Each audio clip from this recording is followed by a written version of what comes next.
నిజం నిప్పు లాంటిది. అది బయటకు రావడానికి కాస్త సమయం పట్టొచ్చేమో కానీ వచ్చాక దాన్ని ఆపడం ఎవరి తరము కాదు. అది అందరికీ తెలిసిన సత్యమే. శ్రీ తిరుమల తిరుపతి వెంకటేశ్వర స్వామి వారి లడ్డూ ప్రసాదం విషయంలో గత కొద్ది రోజులుగా దేశవ్యాప్తంగా సాగుతున్న హై డ్రామాకు ఈ రోజుల ఇప్పుడిప్పుడే చెక్ పడుతుంది.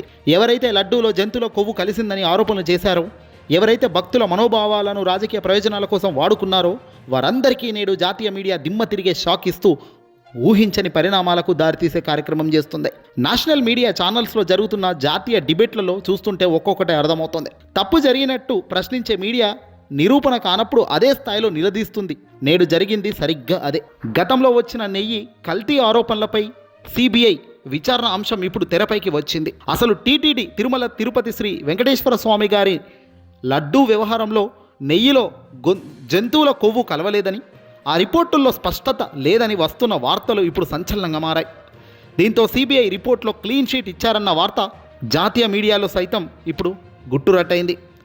ఏ ప్రాతిపదికన చంద్రబాబు నాయుడు కావచ్చు, పవన్ కళ్యాణ్ కావచ్చు అంత పెద్ద డ్రామాలు ఆరోపణలు చేశారు అని నేషనల్ మీడియా యాంకర్లు గట్టిగా నిలదీస్తున్నారు. జంతువుల కొవ్వు కలిసిందంటూ కొవ్వెక్కిన మాటలు మాట్లాడిన వారికి ఇప్పుడు ఆ రిపోర్టే ఒక పెద్ద షాక్ కొట్టినట్లు అంటే అయిందన్నారు. మరి ఈ హోదాలో ముఖ్యమంత్రి స్థాయిలో ఉన్న వ్యక్తులు మాట్లాడాల్సిన మాటలా ఇవి అంటూ కూడా సిబిఐ క్లీన్ చిట్ ఇచ్చిన తర్వాత జాతీయ మీడియా కూడా ఇప్పుడు గగ్గోలు పెడుతుంది. చంద్రబాబు నాయుడు గారు ఒక బాధ్యతాయుతమైన ప్రకటన చేయాల్సి ఉండగా తగిన ఆధారాలు లేకుండా లడ్డు అపవిత్రమైందని చెప్పడం ఎంతవరకు కరెక్ట్ అన్నారు. అలాగే పవన్ కళ్యాణ్ గారు ఒక 4 అడుగు ముందుకేసి మరి ఏదో ప్రాయశ్చిత్త దీక్షలు చేస్తూ సనాతన ధర్మం పేరుతో సెంటిమెంట్ను రగిలించారు.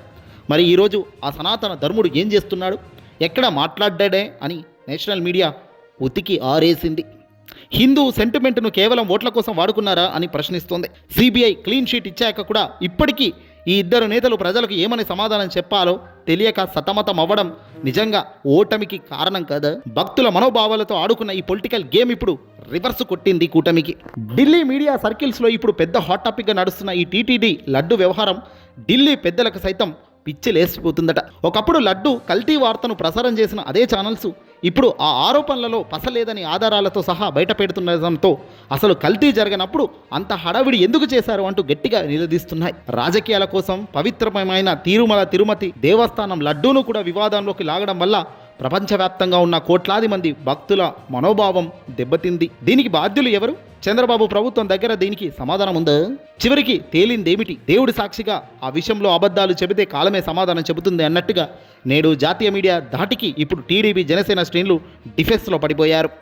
ఒక అబద్ధాన్ని 100 సార్లు చెప్పినా అది నిజం కాదు అని సిబిఐ రిపోర్ట్ సాక్షిగా తేలిపోయింది. మరి ఇప్పటికైనా ఈ నేతలు తమ వ్యాఖ్యలకు క్షమాపణలు చెప్తారా, ఇంకా ఇలాగే బుకాయిస్తారా? వేచి ఉండాలి. ఏదేమైనా ఇంత జరిగినాక కూడా రిపోర్టే తప్పు ఉంది తప్ప మా ఆరోపణలలో తప్పు లేదంటున్న కొందరికి మాత్రం మనం చెప్పేదేమీ లేదు. ఆ దేవుడే చేస్తాడు, చూస్తాడు.